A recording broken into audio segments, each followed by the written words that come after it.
Welcome back to Just Giants with Grump and the Cranky Fan, the best damn podcast for the best damn football team. I'm your host, the Football Grump, and with me as always is Mike the Cranky Fan. Grump, we have 2 more weeks left of this misery. My God, it's torture. Yeah. The good news is all systems appear go for our trip to Chicago this weekend. The bad news is we actually have to watch that game when we go out there, but everything is looking good health-wise and stuff for us to make our annual road trip to see our beloved New York Football Giants play. I mean, we call it that. It's really just an eating and drinking tour of the USA, and That's kind of it. yeah. We deserve to be sitting out in the freezing cold with some snow to watch this team. I think that's kind of our punishment for our allegiance. But yeah, it was looking good. All systems go so far for our trip on Saturday. Man, I thought the product on the field was the punishment for our allegiance. I didn't know that we had to bear some extra burden. I guess, I don't know. I guess it has to be extra torturous if we're willing to spend more of our money on this team. This upcoming game against Chicago has had a chance to be one of the least entertaining games of football I've ever watched. But then this past Sunday's game against Philadelphia happened, and that's hard to top. I think the fact that Chicago's pretty bad might make that game at least somewhat entertaining. Well, this game was a mess, man. Well, at least Chicago has a competent backup quarterback right now that they could use, to play. That's true. I don't know if you watched any of that Chicago game yesterday, but yeah, I mean, right now, it is what it is. I mean, we are playing out the string. We are down.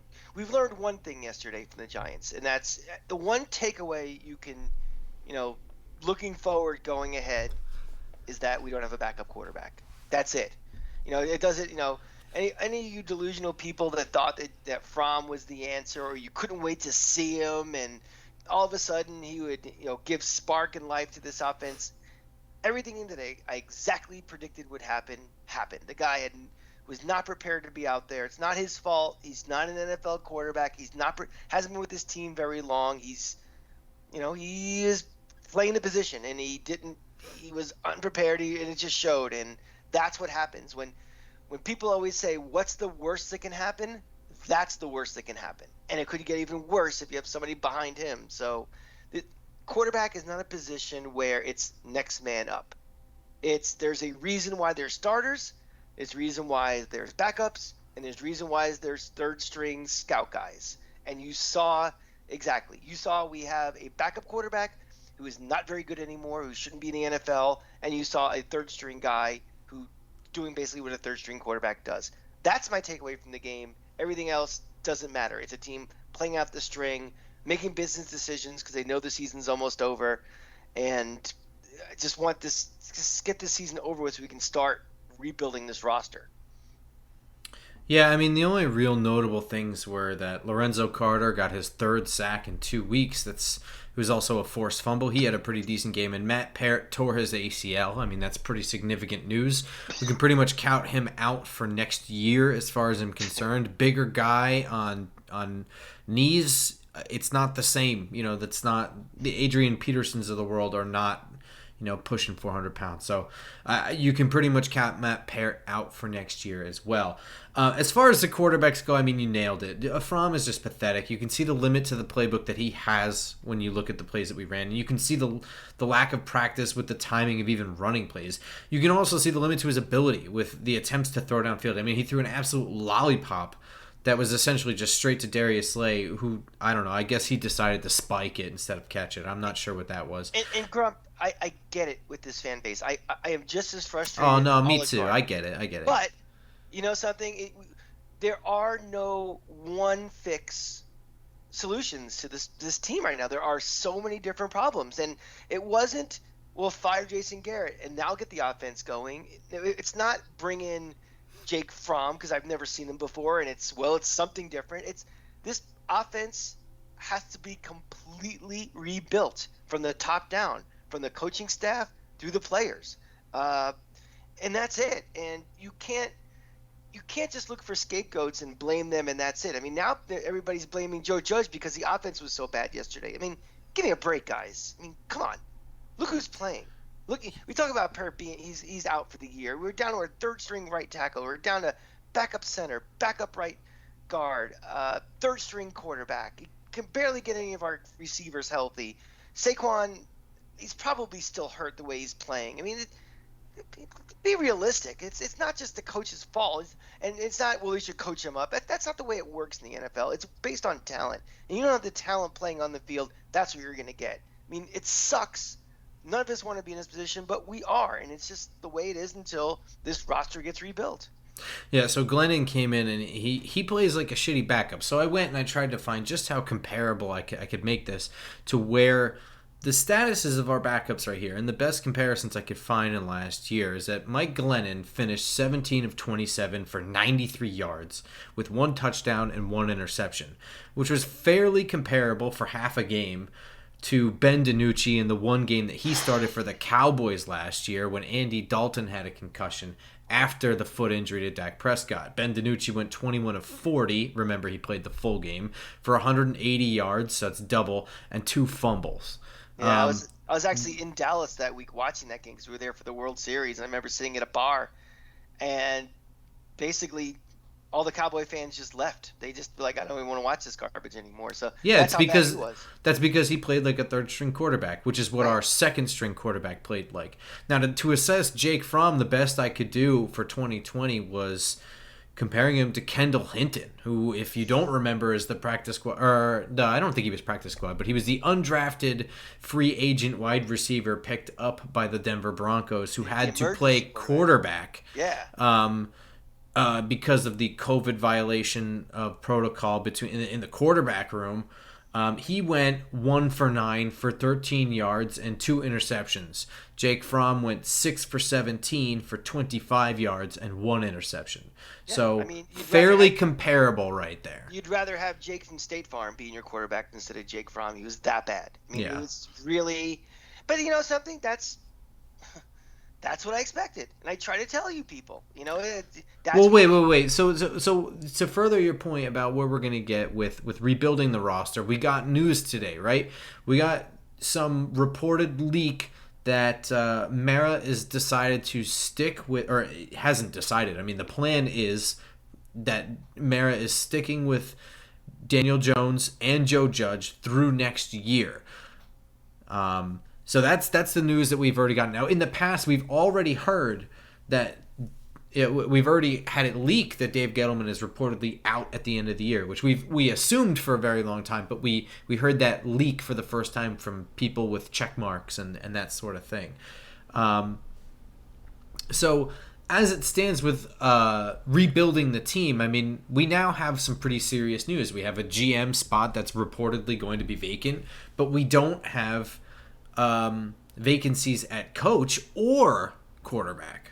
Well, let's before we even get any further, let's talk about that really quickly. I mean, your initial reactions to both of these things. I mean, for me, you know, as much as people want to lay all the blame on Joe Judge, I think it's impossible really to do a full evaluation on him yet based on the way this roster's been this year and everything that happened last year. I mean, there are things that we don't like about him. We've talked about the clock management. We've talked about things like that. But, you know, blaming Judge on the way the offense played this past week is ridiculous. And I think there's a lot of things that ownership and probably, you know, current, you know, GM Dave Gettleman like about the guy, his organizational skills, how he's, you know, building up the infrastructure on this team, how the coaching staff works, everything that they still need more of an evaluation period for him. And I think, you know, that's something that the Maras feel. Daniel Jones, it just doesn't make any sense to move on from him at this point right now. I mean, just thinking about it from a cap perspective and a draft perspective, it doesn't. I mean, the guy is going to be if you want to think about it in terms of what his salary is relative to the rest of the starting quarterbacks in the NFL, he's one of the cheaper quarterbacks in the league next year. I'm not talking about picking up the fifth-year option. I'm talking about year 4. We're going to have 2 very, very high draft picks. You've all seen how bad this offensive line is. You've all seen the need for a pass rush on this team, a major edge rusher. You can go either one of those directions. They are bigger needs on this team than quarterback is right now for the way this roster is currently constructed. We are not a quarterback away from making the playoffs. We're not a quarterback away from making the Super Bowl. So why repeat the same mistake we did, by drafting Saquon Barkley at a time when you could have a chance to really, fortify an offensive line that, we just said that we just lost our right tackle for the year and probably be out almost all of next year. So now we really have to replace most likely 4 starters because Will Hernandez blows right now. To me, this is kind of like certainly the Daniel Jones ones is almost a no-brainer. He's coming back. The Joe Judge one I can certainly understand. I don't have a problem with that at all. Wow. So, I don't know. I guess I have a couple thoughts on it. When I think about Joe Judge, I agree. I feel like I haven't gotten a chance to see enough of him to really accurately say, like, he is the guy, he isn't the guy. Like, I just feel like it's just 2 years is already a short sample size to make that assessment when you have a terrible roster. It's, a COVID year and then a year where the entire roster gets injured on one side of the ball is really, really tough to make an evaluation. But I mean, I have seen things like you said that I like and things that I don't like. My biggest issue and what worries me the most is I think the things that I like about him the most are the little things that I think change a good coach into a great coach. I think his CEO point of view, I think the way he surrounds himself with experience and talent, former head coaches, guys who had success, other guys that he's worked for under the same coaching tree, the Belichick or the Saban coaching tree. I think he does all those little things, putting himself wherever it's needed to fix whatever problem is going on. Those are all the little things that I think make a good coach great. But my problem is the things I don't like about him are the things that make a coach. I mean, the things that separate bad coaching from regular coaching. I mean, clock management, conservative decision making. I mean, these are the kind of things where I've seen no improvement from him at all. I mean, the best improvement I have. I mean, again, I do feel like it's incomplete. I mean, he's had 2 rosters now where even against terrible teams, he's got to coach to win, and sometimes that means being conservative to protect the lead he probably shouldn't have against whatever team. And you have to operate within the confines of your roster. You had different problems last year. You had a legitimate problem with your roster. Now you've made some changes this year, and half of them get hurt. Now you're not even dealing with guys who are fringe starters. You're dealing with guys who are fringe backups playing. I mean, it's a totally different thing of conservatism. Here's the thing, Grump. I think a lot of it is based upon this current roster is he going to be always as conservative when he has more playmakers? Exactly. That's my question. That's why. And that might be a conversation that's already been happening in the building. But that's what I'm actually saying right now. Right. I think he might be too overly.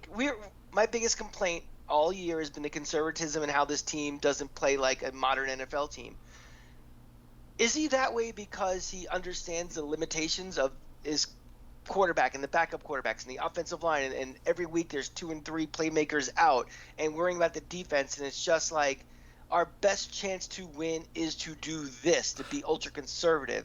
Or is it that's just the way he is? And to me, that's an unknown. And right. That's what I'm saying right now. Yeah. Okay.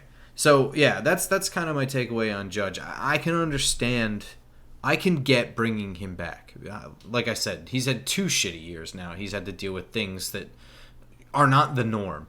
And then you move on to Jones. I will say I think it depends on what the limitations are of Jones is coming back next year. If it's simply that statement as in I want Jones to get a crack at the job, I don't want to cut him, whatever, then that's fine.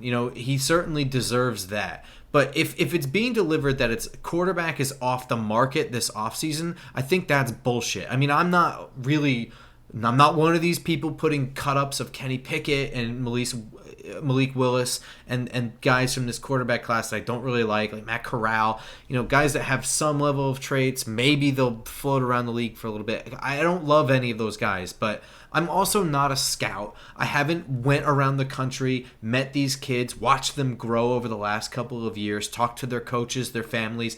I am not a source. So, if the directive is that, then I don't agree with it. I mean, everything should be on the table.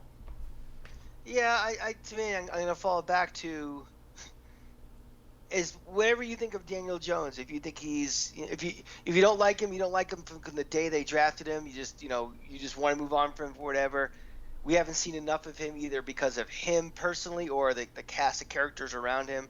Again, I'm going to stick falling back to there's a cost to replace him. And if it comes in draft picks, but what I'm saying is if that's your guy, though, I'm just saying to take it totally off the table.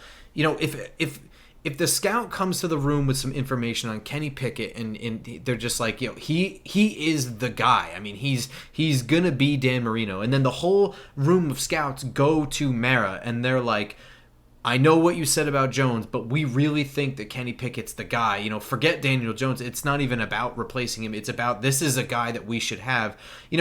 If he would listen to that and okay it, then I'm okay with it. That's fine. But what I'm saying is if he ignores directive like that, then he's being foolish. Again, it's looking at the whole roster in total then. Because, again, to me, great. We may be drafting Dan Marino, but if we have an offensive line as bad as it's been this year and we've done really next to nothing to improve it, what good is he? Are you kidding me? Because it's Dan Marino. You're not getting him for 1 year. That's what I'm saying. If the guy you think truly is Dan Marino, then you assume that Dan Marino does not come around on trees and that you have the ability to get him. So I just want to know that Mara will listen to that and say, okay, if you think he's Marino, you're the scouting department, I am the owner, do it. What do you think is more realistic? That's not my point, though. No, listen, no. Let me say what I was going to say. Okay. What do you think is more realistic?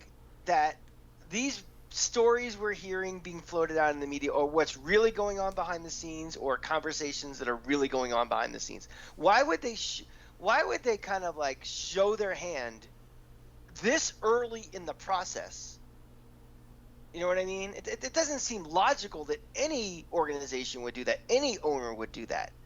I think everything is on the table. I don't buy necessarily any of the they have to keep this coach, they have to keep this quarterback. I think there's suggestions and recommendations what this ownership would prefer. But, if a GM comes in with a plan and it's, he could sell it, I think Mara would be open to it. I certainly do that. I also think I want to throw a little conspiracy theory at you real quick. Have you noticed how these stories have been kind of coming out like in dribs and drabs? And, first it was Gettleman's probably not coming back. Then it became they're looking to probably promote from within. Then it's a story about, well, Judge and Jones they're gonna be back next year. Then there's a story this morning from Matt Lombardo saying that there's a couple of other candidates out there from outside the organization who the Giants would be interested in. He named off a couple of names of guys. They're not in front of me. I don't know who they are. But I don't remember. But my point is, Conspiracy Cranky Fan feels that every one of these stories is more of a trial balloon being floated through the media to gauge reaction to it, more than this is what they are officially doing. And again, part of it is because why would you show your hand in November and December for something that's going to happen in January and then in April through the draft and free agency? And also just to kind of see, this fan base has been beaten down so badly. Believe me, this ownership group knows the aggravation and the frustration, and they know that they're very, very lucky that they have an extremely loyal fan base. So there'd be 30,000 people in the Meadowlands next year. They know they have their so I think a lot of these stories are just floating trial balloons to see gauging reaction and pushback. This story today, all of a sudden, there's a couple of guys from outside the organization. Sounds like, well, everybody's super pissed right now that the response to keeping it in-house did not go over well. Here's a little floating an air biscuit to them to say, well, maybe we're not doing that. Maybe to keep people from jumping off buildings. What do you think about that? I think it's possible that this information is being intentionally leaked out for hiring GM candidates. I really hope that it's not to gauge fan reaction, because this fan base is not right about everything and should not be listened to about everything, and not everything is a good or bad idea. If the fans are sick of seeing guys from within, I can understand, but the fans are not in the building. They don't know these people. It is possible that some of the people that the fans want gone, myself included, would not miss them. It's possible that they are actually very good and qualified candidates that might be our best shot at success. I don't know that. Who am I? I don't know what, whatever their role is in the department, based on whatever is said from ex-scouts and based on whatever their responsibilities are listed on their letterhead or whatever, may be one thing. But I mean, if there's something we know about places like this and the higher ups, I mean, sometimes people just have titles. Sometimes people don't do things. Sometimes people aren't allowed to do things. They have a title, but they are not. It's not that they're not capable of doing them, it's that they are not allowed to act on those things. Things have to be passed through a superior that won't let them. So I don't know. And Grump, I want to tie this into a listener question we had. Basically, just wait.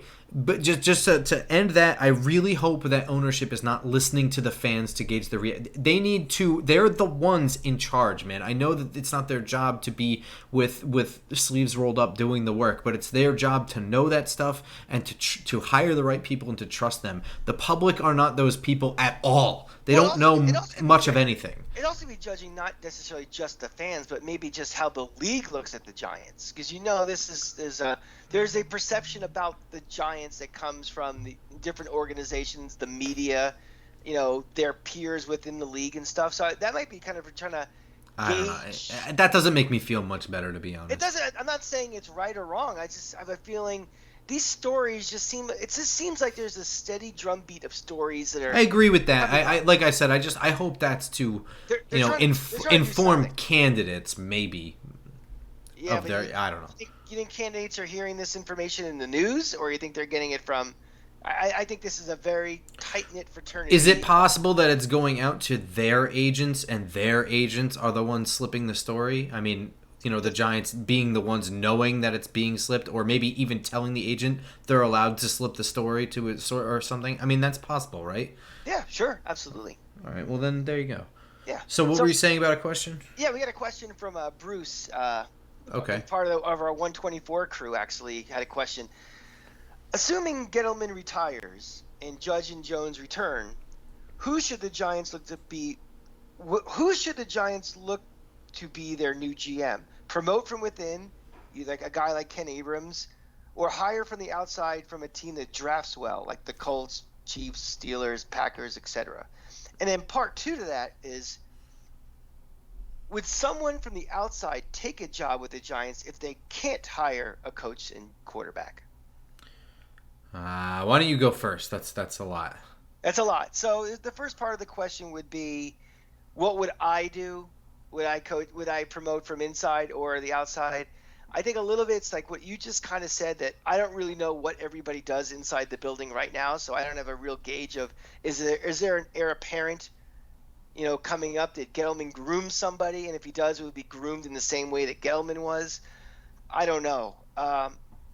All things considered equal, I think this team needs a complete overhaul from top to bottom. The way they are doing things for the last decade has not worked. Some of it's been outside their control. A lot of it's been inside their control. I've said this multiple times on this show. I think this team needs a completely different culture. I think this team needs to be pushed into the 21st century. I think it needs to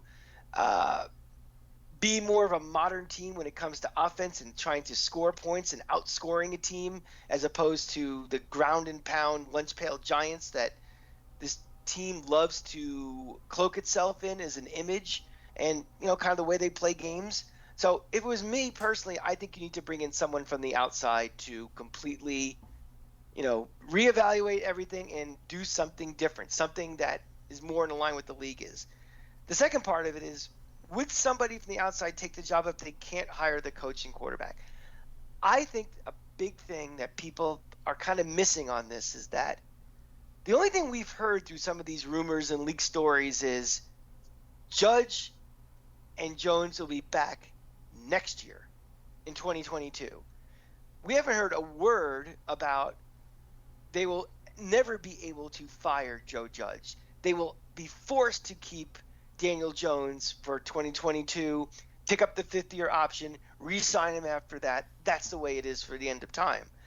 I think if I'm a GM, actually, I almost want to kind of keep them around for a year to see what I have first. Because, again, the reasons I gave specifically with Daniel Jones is that it doesn't make any financial sense. It doesn't make any sense to, take one of these high draft picks right now when there's so many other needs on this team and do some inner evaluation as opposed to evaluation on the outside.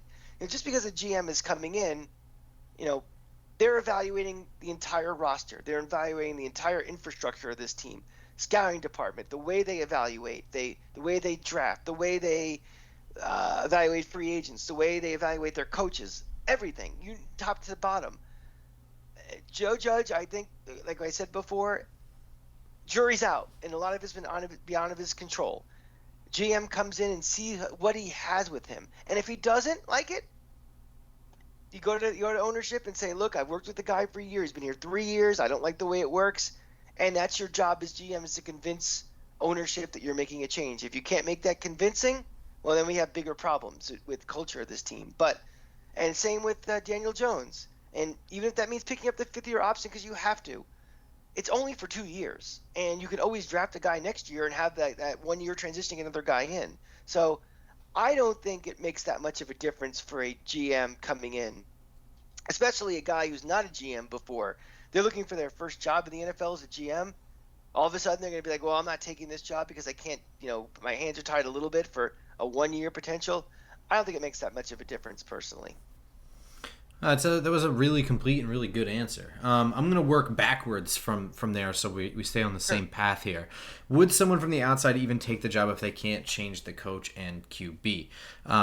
Again, exactly like you said, they didn't say for all eternity. It's just for 2022. So in my mind, I don't see how that's really a major negative. So, I mean, the negative is kind of obvious, right? It's that you are stuck in 2022 with these two things, which means guys on the market in 2022 are gone. They're off limits for you because they're going to get hired elsewhere most likely. If you're so interested in them, then they're going to be hired somewhere when whatever. But other than that, you have two positives here. You have a head coach that the ownership already really likes, and that should count for something. So you've already got him under contract, and you've had 2 years where he's had some bad luck with having to deal with a pandemic, and then having to deal with a pandemic and a bad roster, and then having to deal with the second wave or continuation of that pandemic and a roster that then got decimated by injuries. So you don't totally know what you already have, but you have it. So you get a year to see what you've already got that nobody else is allowed to have.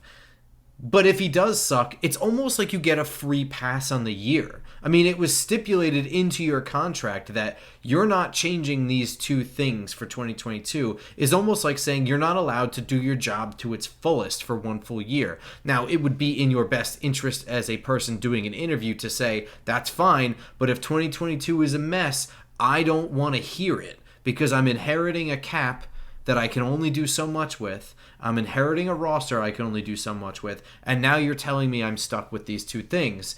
They're things I can't change. I mean, you know what I mean? So you're kind of getting a free pass, or you're getting a good coach. So, I mean, to me, it's almost a win-win. The negative is if you really like Mike Zimmer or something like that, and he gets fired from the Vikings, he's probably going to get hired somewhere else, and you don't get to hire him. That's probably the biggest negative for part two of that question. Well, I think a little bit also is how much do you really want X to be your GM? If there's somebody that you really, really, really want, then all of a sudden... Yeah, you can change your terms and conditions whenever the hell you want. The poker game changes, you know. Sure. If they really want to go out and make a move to get, I don't know, the GM of Kansas City, for example, really, really want to poach him and get him, he can certainly go in and say, well, if that's the case, I get to bring in, you know, X as my head coach. What are you gonna do? They really want that GM. Yeah. There's no reason they can't change their own terms and conditions. Of course, yeah. And also, everybody's looking at this with the assumption that Daniel Jones sucks and the assumption that Joe Judge sucks. You kind of alluded to this a little bit also. I think we're both in agreement. We are very much both, you know, jury's out on both, right? We don't have any final grades on whether Daniel Jones is going to be a successful quarterback in this league. No, unfortunately. Right. And right, for reasons. That was like the one thing I wanted to come out of this year from Jones was to know how I felt about him, and I don't. I don't, and a lot of it is beyond his control. Yeah. All right. Wait. Hang on. Because there's a first part of this question here, and I think it's really, really interesting. So it's assuming that Gettleman retires and Judge and Jones return. Who should the Giants look to take the GM spot? And that's promote from within or hire from outside, from a team that drafts well. Okay, so this is actually kind of interesting because some news kind of came out a little bit and then was endorsed by Lawrence Tynes, which, you know, people reacted very unfavorably to, and that was that Kevin Abrams is being considered from within. Now, to answer this question, I'm going to say that, you know, I've already said that, you know, you can hire from the outside, and that GM to me gets a bonus year. They get a free year where they can't be fully graded. They can't be fully assessed for how good or bad a team does with the handcuffs that they're given. So they could take that job. But I do think that may keep people from wanting to take the job or even consider it. I do think that some GMs will, you know, I think ego plays a little bit of a role in positions like this. Stop for 1 second. Okay. Grump, I'm going to ask you a question. Is this Giants job a very desirable job right now? I don't think so. Okay, so I've never really thought that it was. I mean, you get extra pressure here. I mean, the only thing that's really great here is that, you know, this organization has a reputation for treating its people well, even if things don't work out well. So you at least have that. And I don't know. I guess you get some level of prestige if there's success, but you are under constant fire and criticism from the moment you show up for anything here. I don't know how desirable that is. And also for, you know, the salary cap issues this team has, the roster being... Oh, yeah, and for the very specific year that you're talking about, yeah, I mean, you're inheriting a damn mess. This is not a very desirable job relative to other jobs that will be out there. But hang on. What percentage of GM vacancies are you not inheriting something like that? I mean, whenever you're a GM looking for a job, I mean, you have to know that there is a 99.9% chance that the person picking up the phone to call you has a catastrophe of a situation on his hands, and that's what you're working with. I don't think that's all that different from any other organization looking for a new GM. Right, but...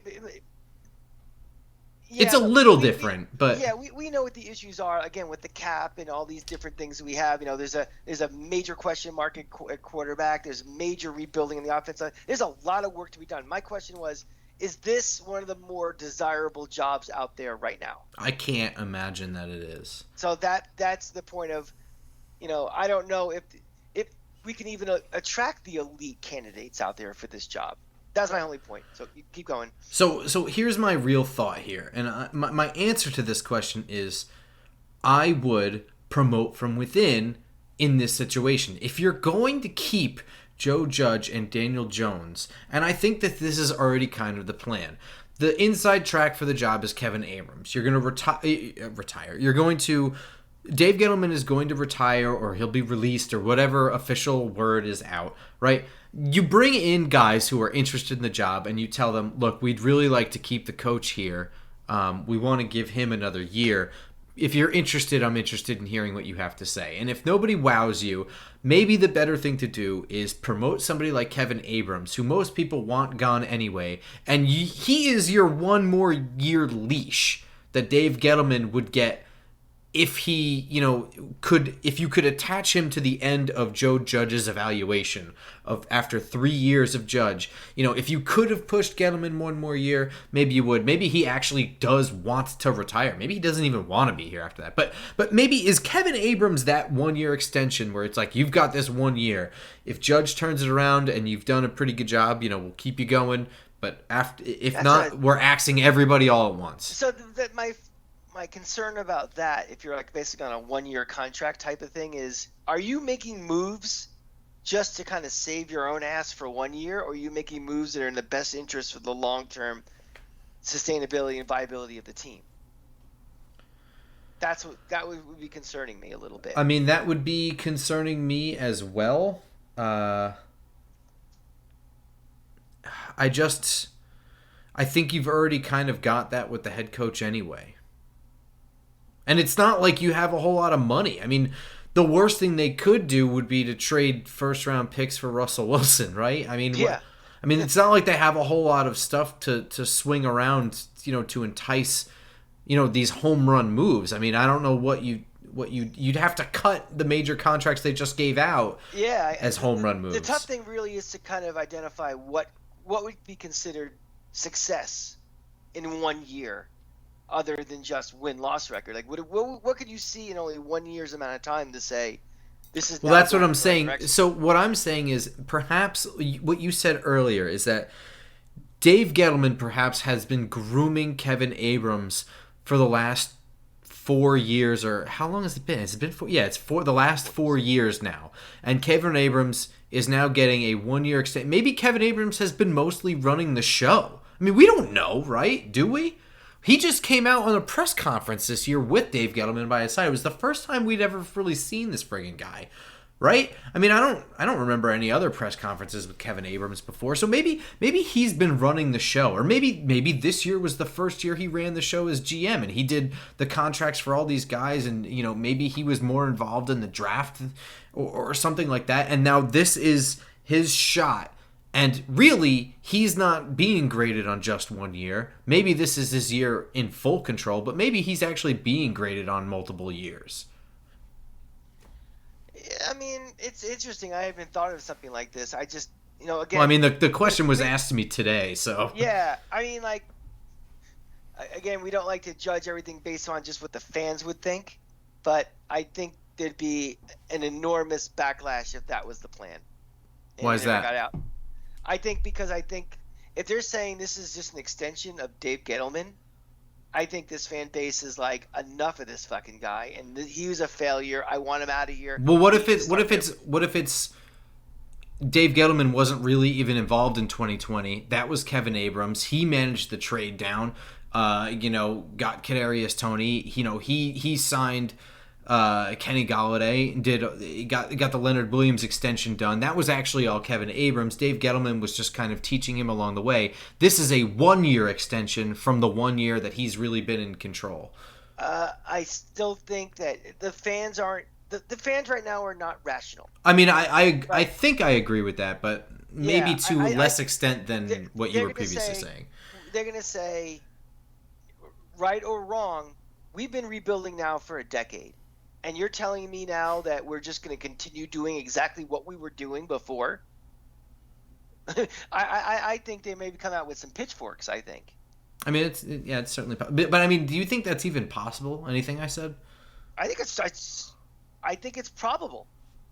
I mean, there's a difference between what we would do and what we think will happen. What I would do is I would hire from the outside. What I think will happen is exactly the plan of Kevin Abrams being the new GM. I don't know if it's on a probationary period like you said it would be. That'd be interesting. But I think they're going to keep it from within. I think there's something to what we were saying that both of us said about that Gettleman's been gradually handing the baton over. It may not be as cut and dry as, okay, he's been basically running it from last year, but I think he's been groomed. And I think that sends a very bad message to this fan base of, we're just going to keep doing what we're doing. You need to have patience with us. That's fair. And I think there'll be outrage for it. Now, So they're not going to get rid of their seats because there's PSLs, but I think people would be really, really pissed. I think you're probably right. And one of my things is when you say, like, when people say, would you hire someone from outside, or would you hire this guy? It's like, I can't really judge GMs because I don't know what any of these people truly do. I don't know how involved they really are. I don't know if there's a cap guy who fixes all of this guy's fucking problems. I don't know if there's just an elite scouting department at this place. I don't know of it, but I'm much better at evaluating coaches. And, the Giants have two very important coaching positions that they have to fill. I mean, we already discussed that Rob Sale is as good as gone. Just assume that information is 100% true because that's what we're hearing. And that it's just a countdown until the season's over, and then it will be announced. But it is as done as done. And then, we already know Jason Garrett is out. So you have an offensive line coach that needs to be gone. You have an offensive coordinator that might be gone. It's been suggested. And it's very possible we may need a defensive coordinator after this year. Let's not go there. I don't even want to discuss that yet. It's a possibility. It's a possibility, yeah. It is.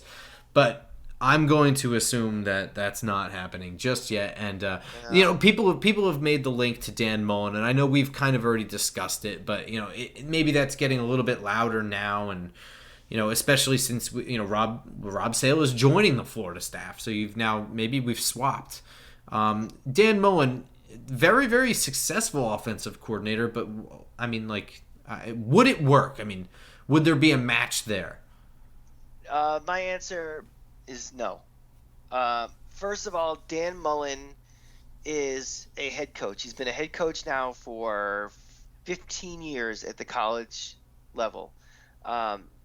He thinks he's a head coach. He also thinks he is the smartest guy in the room. That's definitely true.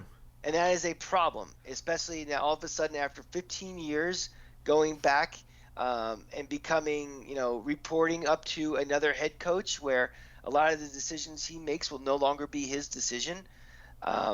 He's a very good developer of quarterbacks. Dak Prescott's in the league. He took Kyle Trask, who's a walk-on, and really had some consideration for being the Heisman last year. I failed with Emory Jones, obviously, but he also is a guy who doesn't take criticism well and does not work well with others. And I could see that being, assistant coaches and coordinators don't talk to the media as often in the NFL as head coaches do in college. And he was a guy that did not work well with the media. He was a horrible face of the program. Every time they lost, there was excuses. There was, defiance. There was just he made you cringe every time he spoke. I don't think his act would play in the NFL. I think the guy is, I think he's going to end up being a head coach somewhere in the, back in college, maybe not in an SEC level school, but somewhere, a Gang of Six school or something. I don't see it. I just don't see him as an NFL offensive coordinator. And the other thing I don't like about him too is he has a lot of the same traits that, ironically, that Joe Judge has. He tends to be pretty conservative. He's not a guy with a minute and 15 left in the first half who's all of a sudden going to do a, march down the field and try to kick a field goal. Clock management, little questionable as well. So while he's similar in philosophy to him, I think it would be oil and water with him and Joe Judge together. So I don't see it as ever working.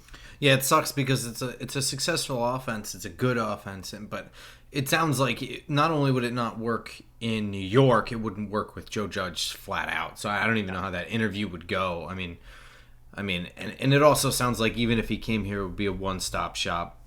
kind of move, might be Yeah, here for a year and then move on exactly.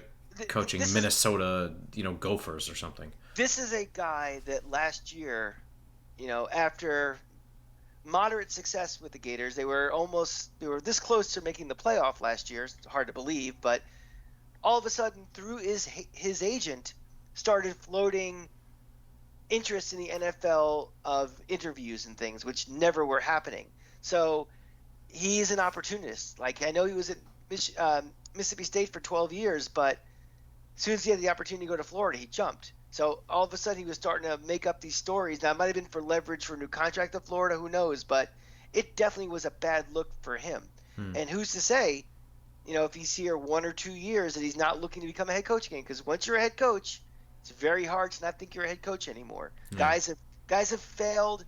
The Norv Turners and the Wade Phillips of the world, who they're great coordinators and they keep failing a head coach because they think they're head coaches. And I think he'd be the same way.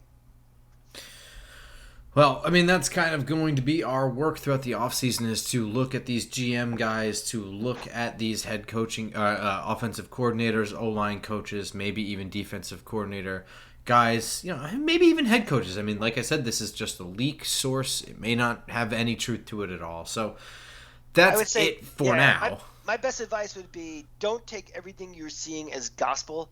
Let's let all this play out a little bit. It doesn't matter what you hear now, and even until you see Gettleman no longer the GM and a new guy hired and this and that, it's fun to think about, but don't take any of it too seriously until it actually happens. Yeah, so that's it for this episode. We're just kind of kicking the can down the street for the end of the year. But as news comes in, we are talking about all this stuff. But the off season is going to be very, very, very, very busy with all kinds of stuff, because it normally is anyway, with draft stuff and free agent stuff that we dive into, on top of just general NFL playoff stuff that might be interesting or fun to talk about. We're going to be talking about all of these things, and it is going to be a flurry on Pink Slip Monday or whatever the hell it's called, because most of that news leaks Sunday afternoon to Sunday night. So all of those guys that get fired might be considered for offensive coordinator positions or whatever. So this is all very, very important stuff. And for that, you should follow us on Twitter. I'm at football_Grump. He's at the Cranky Fan. The show is at Just Giants Pod. And all of these episodes can be found on SoundCloud, iTunes, Spotify, Google Play, and more. And of course, the episodes are on YouTube as well. So with that, we'll see you on Friday. Go Giants. Go Giants.